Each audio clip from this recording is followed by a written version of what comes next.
So, good afternoon everyone. Today, I'm the reporter number 2 and we're gonna talk about rectangular prism. So, a baker in Marikina wants to make a custom box, which is a rectangular prism, needs to have a length of 10 inches, a width of 5 inches, and a height of 3 inches. He needs to know the total amount of cardboard required to make one box.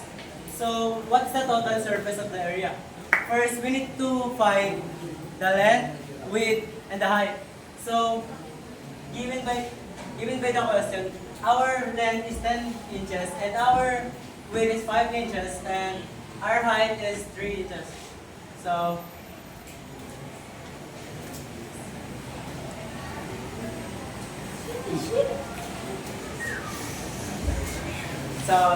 the formula is SA equal to length times width plus length times height plus width times height. So SA equal 10 times 5 plus 10 times 3 plus 5 times 3.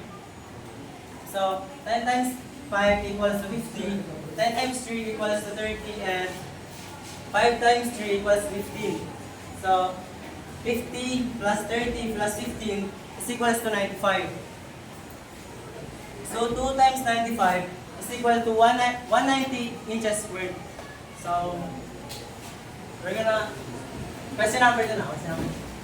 A local catering service in Quezon City is preparing a large amount or batch of pancit for a town fiesta. The food will be packed in a rectangular prism.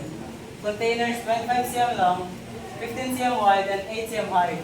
The cutter wants to line up the container. What is the total area of paper needed to cover all the inner surface of the container? So our formula is SA equal to, we're just gonna use the same formula. So length times width plus length times height plus width times height. That's the formula. So SA equal to 15 times 15 plus 25 plus 8 plus 15 times 8. So 25 times 15 is equal to 375.